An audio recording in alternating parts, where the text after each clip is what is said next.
Pertemuan yang lalu sudah kita bahas bahwa di ayat ini ada beberapa unsur yang disebutkan, yaitu mengenai ibadah.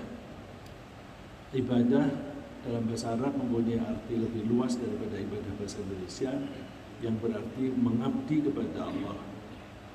Kalau dikatakan mengabdi kepada Allah, maka apapun yang kita lakukan, baik waktu kita melakukan ibadah ritual maupun pada saat kita melakukan kegiatan sehari-hari, semuanya hanya kita tujukan untuk mengabdi kepada Allah. Dan niat kita mengabdi kepada Allah itu harus murni, tidak boleh dicampuri apapun. Dan itu kita lakukan secara berkecenderungan. Artinya kita tidak akan meleng ke kiri atau ke kanan, digoda apapun, dipaksa apapun, kita akan tetap lurus melaksanakan ajaran Allah yang disebut dengan ad-din, dan kita diperintahkan untuk menegakkan sholat dan menunaikan zakat. Ada beberapa komponen atau unsur yang ada di situ. Mari kita bahas kaitan antara satu unsur dengan unsur yang lain dengan cara merujuk pada ayat-ayat Al-Quran yang lain yang bisa menjelaskan ayat ini. Seperti yang saya katakan beberapa waktu yang lalu, bahwa cara menafsirkan Al-Quran ada dua cara, yaitu bil ma'thur dan bil ra'yi. Bil ma'thur artinya menafsirkan satu ayat Al-Quran dengan rujukan ayat-ayat Quran yang lain dan dengan hadis. Sedangkan tafsir bil ra'yi itu tafsir dengan menggunakan logika semata. Kita menghindari yang penafsiran dengan logika semata.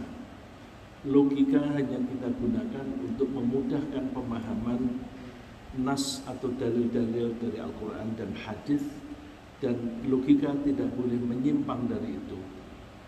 Misalnya di ayat ini Allah menyebutkan wa ma umiru illa liya'budullah. Mereka tidak diperintah kecuali hanya untuk mengabdi kepada Allah. Ini sejalan dengan firman Allah, wa ma khalaqtul jinna wal insa illa liya'budun. Aku tidak menciptakan jin dan manusia kecuali agar mereka mengabdi kepadaku. Di sini menggunakan aku. Aku di sini Allah. Artinya, ketika kita mengabdi tidak boleh kepada siapapun kecuali Allah, karena Allah lah yang menciptakan. Ada beberapa kata ganti yang digunakan oleh Allah dengan menggunakan kami. Ketika Allah menggunakan kata kami, Allah melakukan tindakan itu dengan melibatkan makhluk-makhluknya untuk berpartisipasi. Tapi dalam hal ibadah tidak boleh ada yang berpartisipasi siapapun. Maka Allah menggunakan kata aku. Jadi jangan menyembah siapapun yang dianggap dekat dengan Allah. Misalnya menyembah seorang nabi, tidak boleh. Menyembah malaikat, tidak boleh, dan sebagainya. Dan kalau di wa ma umiru illa liya'budullah, itu perintah Allah. Karena ketika Allah menciptakan manusia itu punya tujuan, dan tujuannya hanya satu, agar kita mengabdi kepadanya. Maka bila kita berperilaku tidak sejalan dengan tujuan Allah ketika menciptakan kita, kita akan mengalami kesulitan-kesulitan, mengalami problem, karena tidak sejalan dengan kehendak yang maha kuasa. Ibaratnya, kalau kita bekerja di suatu perusahaan, kita sebagai karyawan mempunyai keinginan yang berbeda dengan keinginan direktur utama atau pemilik saham, maka kita akan menghadapi kesulitan. Dan pimpinan atau direktur utama akan menganggap bahwa kita tidak cocok bekerja di situ, maka kita disuruh keluar kalau kamu tidak cocok dengan polisi kami. Sedangkan Allah itu yang menciptakan alam raya ini, dan kita hanya merupakan bagian kecil dari alam raya.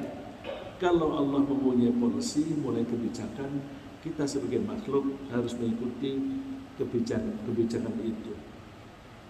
Dan kemurnian itu tidak boleh melibatkan siapapun yang dianggap dekat kepada Allah. Misalnya Allah menyebutkan di surat Az-Zumar,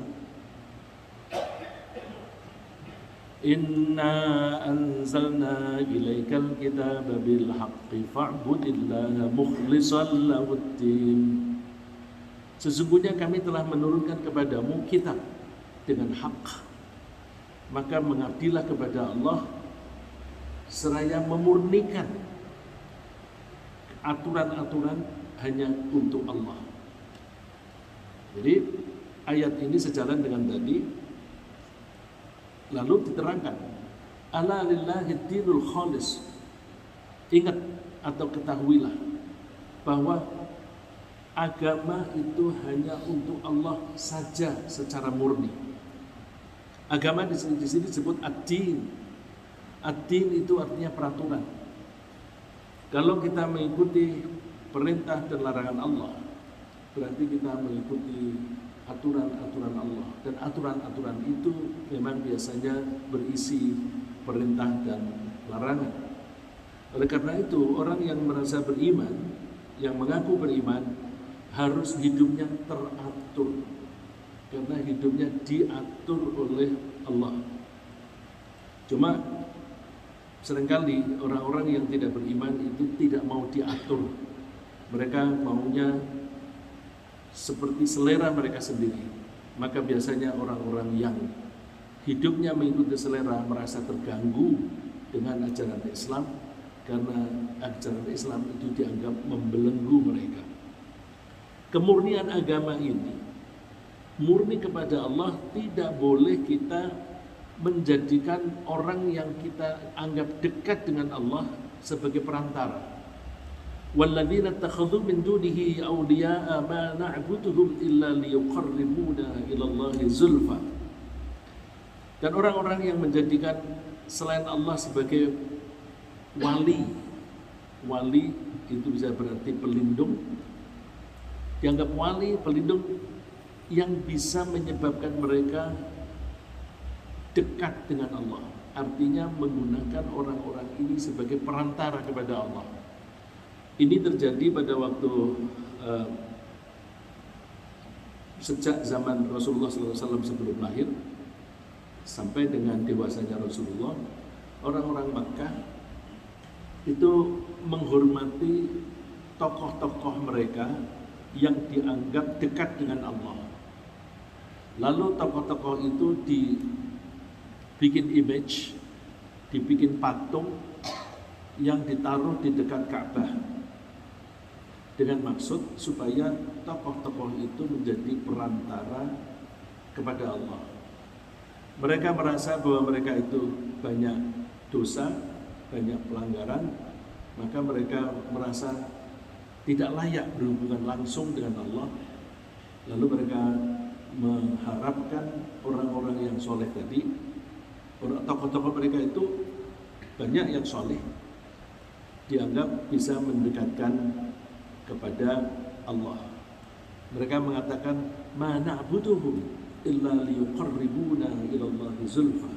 Kami tidak menyembah itu, patung-patung itu atau tokoh-tokoh itu, kecuali agar mereka mendekatkan kami dengan Allah secara dekat. Ini makanya kita harus hati-hati ketika kita berwasilah. Berwasilah boleh, tapi harus mengikuti aturan-aturan yang direstui oleh Allah. Tidak boleh lalu datang ke kuburan mengharapkan dia yang mendekatkan kepada Allah, tetapi dengan cara menyembah kepada orang yang di kuburan. Kalau ke kuburan untuk mohon kepada Allah agar Allah memaafkan, mengampuni orang yang sedang di kuburan, itu tidak apa-apa. Yang tidak boleh kalau minta tolong kepada yang di kuburan untuk mengabulkan permohonannya. Orang yang ikhlas itu akan selamat. Karena orang yang memurnikan niatnya, memurnikan tujuan hidupnya hanya kepada Allah, orang itu tidak mudah digoda. Setan pun tidak sanggup menggoda, sehingga setan memberi pengakuan di hadapan Allah. Qala fa bi'izzatika la ughwiyannahum ajma'in. Iblis mengatakan, demi kemuliaan-Mu Allah, aku akan menyesatkan mereka semua. Ini dendamnya iblis kepada manusia, kepada Nabi Adam, yang karena kesombongan iblis terhadap Nabi Adam, lalu iblis dikeluarkan dari surga. Padahal dikeluarkannya itu kan karena kesombongan dia. Tetapi yang namanya orang sombong merasa selalu benar, yang salah orang lain. Karena dia menyombongkan diri, merasa lebih baik daripada iblis, dan kesombongan itu menyebabkan keluar. Dia menganggap gara-gara Adam aku dikeluarkan dari surga. Ini ciri khas orang yang sombong. Lalu iblis bersumpah akan berusaha menyesatkan semua anak cucu Nabi Adam. Tapi dia mengakui, illa ibadaka minhumul mukhlasin, kecuali hamba-hambamu yang ikhlas, yang memurnikan niatnya, yang memurnikan tujuan hidupnya hanya untuk Allah semata.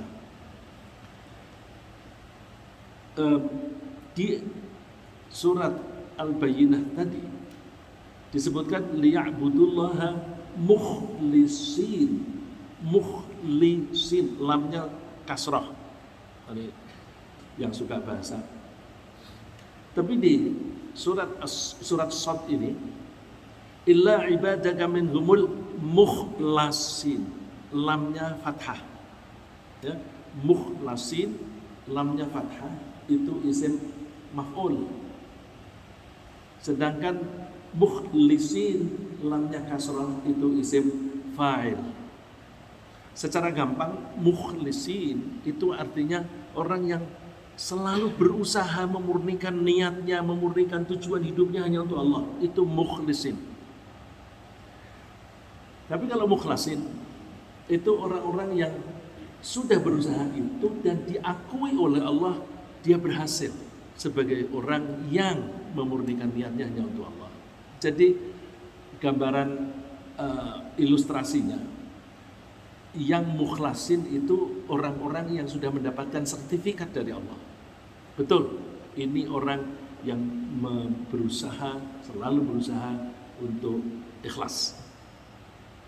Jadi mukhlasin itu orang yang sudah diakui oleh Allah. Kita tidak usah merasa sok, aku kan orang yang mukhlas. Kita mesti mengakui aku orang yang mukhlis, sedang berusaha memurnikan niat. Itu rendah hati. Yang mengakui mukhlas itu adalah Allah. Coba kadang-kadang kita ketemu teman-teman, namanya ada yang mukhlis, ada yang mukhlas. Kalau itu hanya sekedar nama atau doa sih terserah, ya. Tapi jangan dianggap sebagai pengakuan, aku ini orang yang mukhlas. Tapi aku orang yang mukhlis, yang sedang berusaha untuk memurnikan niat hanya untuk Allah. Kemudian ketika kita itu mengabdi kepada Allah, diharapkan itu hunafa'a wa yuqimus salah. Hunafa itu jamak dari kata hanif, seperti yang disebutkan di surat An-Nahl, thumma awhayna ilaika anittabi' millata Ibrahim hanifa wa ma kana minal musyrikin. Kemudian kami wahyukan kepadamu. Tadi saya mengatakan menyembahlah, mengabdilah kepadaku. aku Allah. Tapi di sini auhayna, kami wahyukan. Karena ketika Allah mewahyukan kepada Nabi Muhammad, Allah melibatkan makhluknya, yaitu malaikat Jibril. Ya. Begitu pula ketika Allah menurunkan air hujan, wa anzalna minas sama, Allah melibatkan makhluknya, ada malaikat, ada matahari, ada bumi, ada tekanan atmosfer dan sebagainya. Itu Allah menggunakan kami. Nah, di sini kemudian kami wahyukan kepadamu, ikutilah agama Ibrahim secara hanif. Hanifan di sini memberi sifat kepada Ibrahim. Nabi Ibrahim itu orang yang betul-betul hanif. Jadi apapun yang dia lakukan itu berkecenderungan hanya untuk mengabdi kepada Allah. Tempoh hari saya sebutkan hanif itu arti aslinya doyong ke depan. Kalau kita berjalan dengan tujuan yang pasti dan kita kokoh dalam pedoman tujuan itu, maka kita akan berusaha berjalan mengambil rute yang paling dekat dan dengan cara yang paling cepat. Kalau kita berjalan yang cepat, kita secara fisik itu kita doyong ke depan, karena dengan doyong ke depan kita akan lebih ringan melangkah, dan dengan mendoyong ke depan kita tidak ingin meleng. Kalau kita sambil doyong ke depan noleh ke kiri ke kanan, itu leher tidak enak rasanya. Jadi ini ibarat, dan ini salah satu yang tempoh hari dikemukakan oleh Ustadz Yasir. Allah banyak menggunakan body language, bahasa tubuh. Bahasa tubuh itu lebih fasih daripada bahasa lisan. Karena kalau bahasa lisan itu suka ada kebohongan. Kalau bahasa tubuh itu sulit orang berbohong, dan dari gerakan badan itu sudah bisa kita baca bahwa orang itu serius ketika bekerja dan sebagainya. Wa ma kana minal musyrikin, dan Nabi Ibrahim itu bukanlah orang yang musyrik, yang menyekutukan Allah. Bisa kita pahami bahwa orang yang tujuan hidupnya hanya satu kepada Allah itu namanya orang mukhlis. Tapi kalau tujuannya ganda, itu berarti dia menggandakan tujuan. Menggandakan itu artinya asyraka, musyrik. Jadi kebalikan dari ikhlas adalah syirik. Kebalikan dari ikhlas adalah syirik. Ikhlas bahasa Arab tidak sama dengan bahasa Indonesia yang seringkali diartikan tidak keberatan. Bukan yang itu, tapi ikhlas yang artinya memurnikan niat hanya untuk Allah saja. Maka kebalikannya adalah menyekutukan Allah. Contoh yang gampang menyekutukan itu, orang pergi ke masjid, mestinya tujuannya hanya untuk mengabdi kepada Allah. Tapi ada orang pergi ke masjid supaya mendapatkan pujian. Jadi tujuannya satu Allah, satu orang supaya memuji. Pujian orang yang memuji itu kan ada rasa ridho, senang. Seharusnya kita ke masjid untuk mencari ridho Allah, tetapi orang itu mencari ridho manusia. Dari keridhaan manusia itu diharapkan antara lain ya pujian, wah sekarang kamu rajin ya. Ada yang lebih dari itu, supaya diakui sebagai dia adalah calon presiden, calon gubernur, calon anggota DPR yang muslim, maka nanti pilihlah saya. Sampai sejauh itu termasuk musyrik, karena niatnya tidak ikhlas, tidak murni hanya untuk Allah. Oleh karena itu kita dianjurkan oleh Allah untuk mengikuti Nabi Ibrahim. Orang yang hanif itu pasti kecenderungannya tunduk kepada Allah. Maka Ibrahim Yahudi wala Nasrani walakin kana hanifan muslima wa ma kana minal musyrikin. Ayat ini saya kutip karena di ayat pertama dari surat Al-Bayyinah itu disebutkan lam yakunil ladzina kafaru min ahlil kitab wal musyrikin. Ada orang kafir di kalangan ahlul kitab itu Yahudi dan Nasrani, dan wal musyrikin, orang musyrik. Maka ayat ini saya kutip berarti ini relevan. Kita dianjurkan untuk mencontoh Nabi Ibrahim. Dia itu bukan Nasrani, bukan Yahudi. Pada zaman Nabi Muhammad SAW, orang-orang Yahudi mengakui bahwa mereka mengikuti, mereka menganggap bahwa Nabi Ibrahim itu agamanya Yahudi. Jadi mereka menganggap Nabi Ibrahim agama Yahudi. Itu dibantah oleh Allah. Seperti ayat ini, maka Ibrahim Yahudi wala Nasraniyah. Bukan. Ibrahim itu tidak Yahudi dan tidak Nasrani. Yahudi itu kan setelah Nabi Yakub.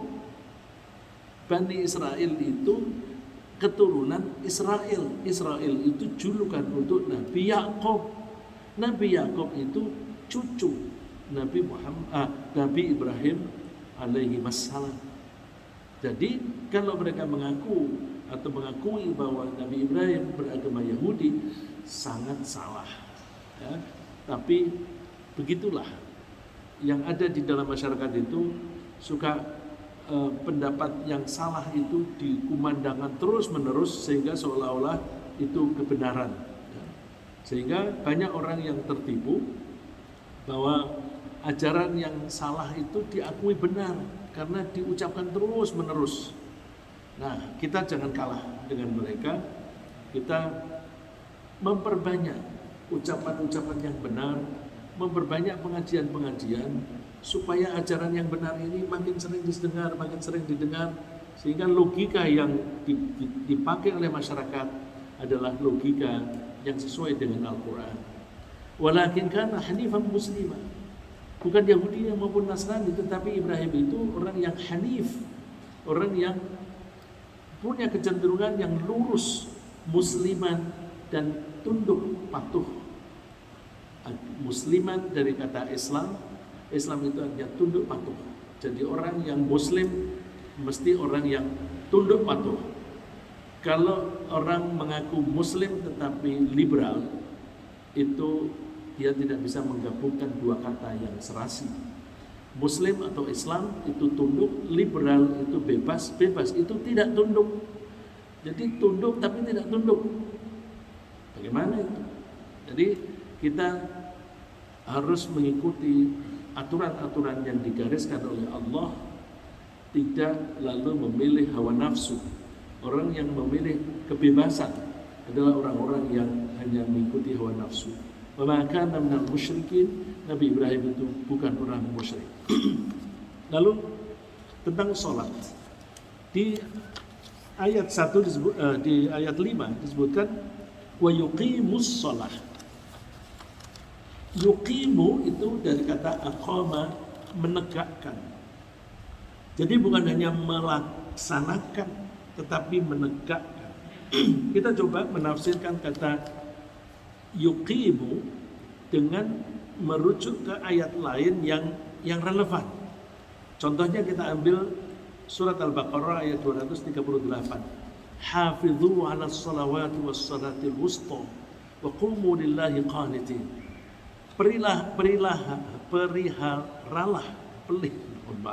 Peliharalah semua salatmu. Setelah Allah menyebut semua salatmu, disebut secara khusus was salatil wusta, dan salat yang di tengah. Ini kalau kaidah sastra Arab, habis menyebut yang menyeluruh disebutkan bagian. Zikrul juz'i ba'dal kulli, menyebut bagian setelah menyebut keseluruhan. Allah memerintahkan kita menjaga agar semua sholat itu kita laksanakan dengan baik, terutama sholat yang di tengah. Di tengahnya apa? Ada yang menafsirkan di tengah itu sholat asar, ada yang mengartikan di tengah itu sholat subuh. Tapi kebanyakan ulama memilih yang sholat asar, karena sholat asar itu adalah saat-saat kita lengah, kita Di antara kita sedang sibuk bekerja, karena kesibukan lalu kita lupa tugas sholat. Atau setelah bekerja keras pagi sampai siang, siang hari lelah, lalu rebahan sebentar. Ini seringkali dilakukan oleh anak-anak sekolah yang sekolahnya satu hari, one day school, atau sekolahnya sampai jam 3, pulang dari sekolah, terus rebahan dulu, bablas sampai maghrib. Nah, ini maka pantas kalau Allah pesan dengan penekanan wassalatil wusta wa qumu lillahi qanitin, dan berdirilah, artinya laksanakanlah sholat karena Allah, bersama-sama dengan orang yang khusyuk. Pergaulan itu penting. Pergaulan itu penting. Kalau kita sholat sendiri di rumah itu suka seenaknya sendiri, atau kita sholat di masjid, kadang-kadang kita milih masjid sana orang-orangnya kurang khusyuk, di sini orangnya lebih khusyuk, maka pilihlah sholat di tempat yang orang-orangnya lebih khusyuk. Nah, itu bisa kita baca Pak Jumidar dari sana perhubungan datang ke sini, karena ya suasana di sini orang-orang lebih tekun, tapi sholat subuh pun masih tetap duduk untuk membaca Al-Quran sampai waktu syuruk. Jadi waqumu lillahi qanitin, itu penting kita bergaul dengan sesama orang yang menegakkan agama. Dalam hal sholat itu Allah juga menyebut warka'u ma'ar raki'in, rukuklah bersama-sama dengan orang-orang yang rukuk. Rukuk itu bagian dari sholat. Maka para ahli tafsir menyebutkan warka'u, dan sholatlah ma'ar raki'in, bersama-sama dengan orang-orang yang sholat. Nah, itu menunjukkan, sekaligus menunjukkan pentingnya sholat berjamaah. Saya teruskan, termasuk menegakkan sholat adalah menjaga waktunya. Waktunya kita jaga dengan baik. Ada suatu cerita yang disebutkan oleh Abdullah bin Mas'ud. Dia bertanya kepada Rasulullah SAW, ayyul amali ahabbu ilallah? Ya Rasulullah, amal yang mana yang paling disukai oleh Allah? Ini pertanyaan ini mestinya didorong, aku ingin disukai oleh Allah. Karena aku ingin disukai oleh Allah, maka apa sih amal yang paling disukai? Terus itu dilakukan. Ini Abdullah bin Mas'ud memang orangnya demikian. Dia orang Makkah yang masuk Islam sudah pada saat-saat awal, dan beliau selalu mendampingi Rasulullah kemanapun Rasulullah, dia selalu mendampinginya. Dan kalau Rasulullah masuk ke masjid misalnya, sandal itu dibawakan oleh Abdullah bin Mas'ud untuk menunjukkan kedekatannya dan pengabdiannya kepada Rasulullah SAW. Dia bertanya, ayyul amali ahabbu ilallah? Amal mana yang paling disukai? Jawabannya, as-salatu ala waqtiha. Salat pada waktunya. Salat pada waktunya ini umumnya para ulama mengartikan salat di bagian awal waktunya. Jadi zuhur kalau itu jatuh pada jam 11.42, maka sholatnya tidak lama setelah itu. Tidak lama setelah itu. Biasanya kalau di masjid, karena sambil menunggu jamaah, itu ditunggu 10 menit. Ya. Itu sholat tepat waktu. Tetapi ada orang-orang yang kesungguhannya itu kurang, lalu mengartikan as-sholatu ala waktiha itu ya asal sholatnya itu masih di dalam waktunya. Zuhur itu kan mulai jam, misalnya jam 11.42 sampai asar. Ini masih jam 2, belum asar, nanti 2:30. Bukan yang begitu. Jadi lebih baik kita mengikuti pemahaman as-sholatu ala waktiha, sholat di awal waktu. Kalau dikatakan yang paling disukai oleh Allah, kan itu dibandingkan dengan yang lain. Summa ay, Kemudian apa Rasulullah yang disukai oleh Allah? Summa birrul walidain, berbuat baik kepada kedua orang tua. Coba, berbuat baik kepada kedua orang tua itu perintahnya oleh Allah selalu dikaitkan dengan pengabdian kepada Allah, kemudian berbuat baik kepada orang tua. Wa'budullaha ya ayyuhan nasu ubudu rabbakum, maaf, wa'budullaha wa la tusyriku bihi syai'aw wa bil walidaini ihsana. Mengabdilah kepada Allah dan jangan kamu menyekutukannya, dan berbuat baiklah kepada kedua orang tua. Jadi perintah berbuat baik kepada orang tua itu setelah mengabdi. Dan di sini disebutkan oleh Rasulullah juga begitu. Amal yang paling disukai oleh Allah setelah sholat pada waktunya adalah berbuat baik kepada orang tua. Ini yang menarik lagi. Yang ketiga, semai. Kemudian apa Rasulullah? Al-jihad fisabilillah. Berjihad di jalan Allah. Berjihad di jalan Allah adalah pada saat itu konteksnya adalah perang, mempertahankan diri ketika diperangi oleh musuh. Jadi ketika orang-orang Madinah diserbu oleh orang-orang Makkah karena keimanannya, maka membela agama itu adalah jihad fisabilillah. Jihad fisabilillah itu taruhannya nyawa. Taruhan nyawa pun itu kalah disukai dibanding dengan sholat tepat waktu atau sholat di awal waktu. Oleh karena itu, mari kita tingkatkan kesungguhan kita di dalam sholat. Salah satu cara menunjukkannya adalah kalau bisa kita datang ke masjid sebelum dipanggil. Kalaupun setelah dipanggil, jangan nunda-nunda. Sebagaimana disebutkan oleh Allah, ya ayyuhalladzina amanu idza nudiya lis-sholati min yaumil jumu'ati fas'au ila dzikrillahi wa dzarul bai'. Dzalikum khairun lakum in kuntum ta'lamun. Hai orang-orang yang beriman, ketika dipanggil untuk sholat pada hari Jumat, maka bercepat-cepatlah, bersegeralah. Sa'a itu arti lafadznya lari kecil. Sa'i itu lari kecil. Itu kiasan lagi, body language lagi. Kalau kamu dipanggil lari-lari kecil, artinya bergegaslah ila dzikrillah, menuju ke zikir kepada Allah. Salat itu termasuk zikir kepada Allah. Terus wadarul bai', tinggalkan perdagangan. Nah ini yang seringkali kita masih sulit. Ketika kita sedang berada di toko atau di mall, mendengar adzan atau melihat jam sudah waktunya sholat,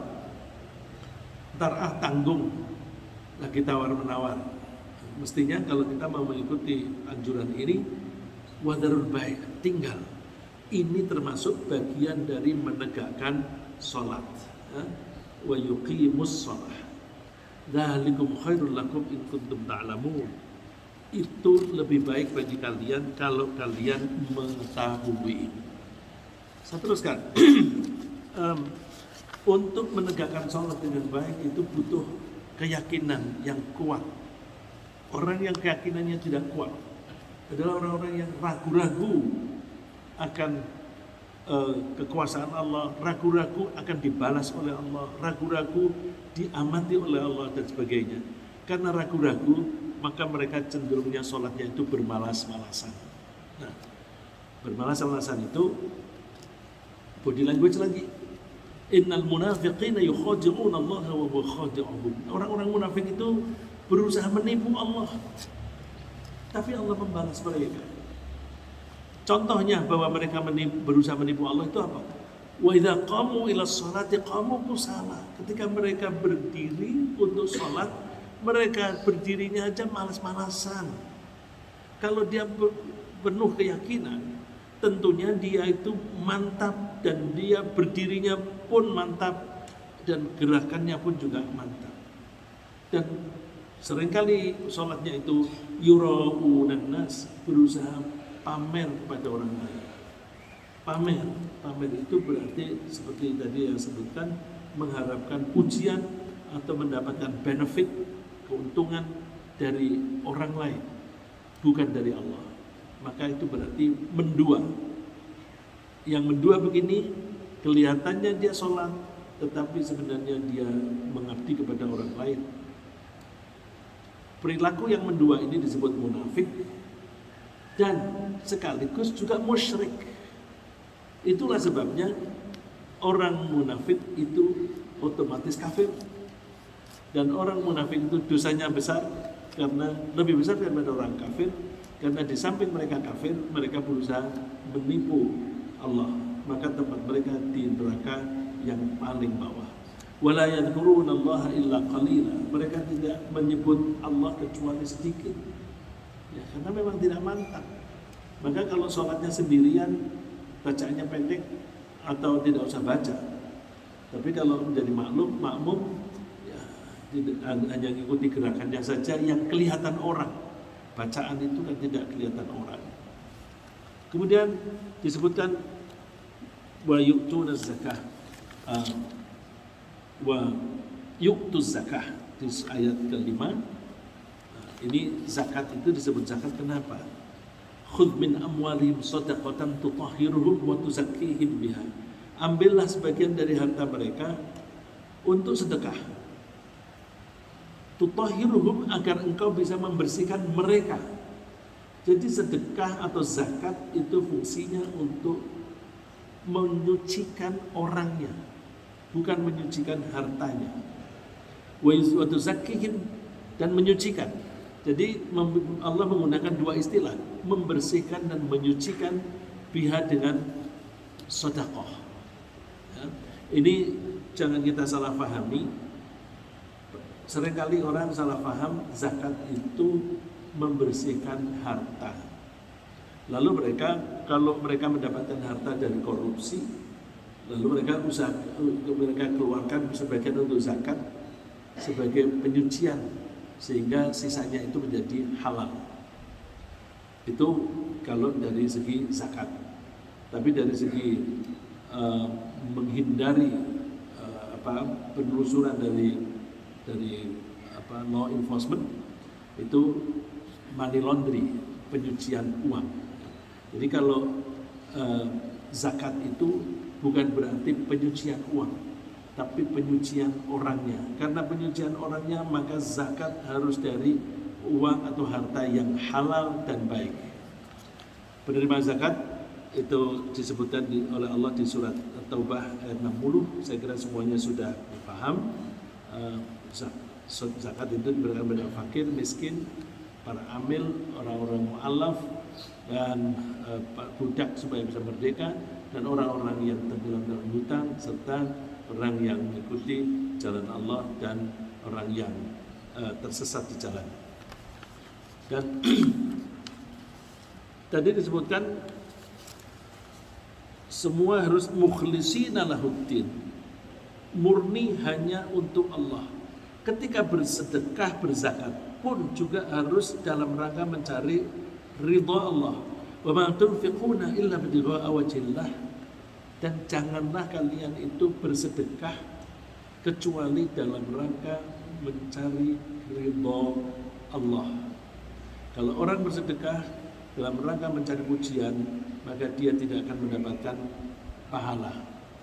Dan karena zakat itu atau sedekah itu untuk membersihkan jiwa dari kemusyrikan, maka harta yang disedekahkan harus bagus.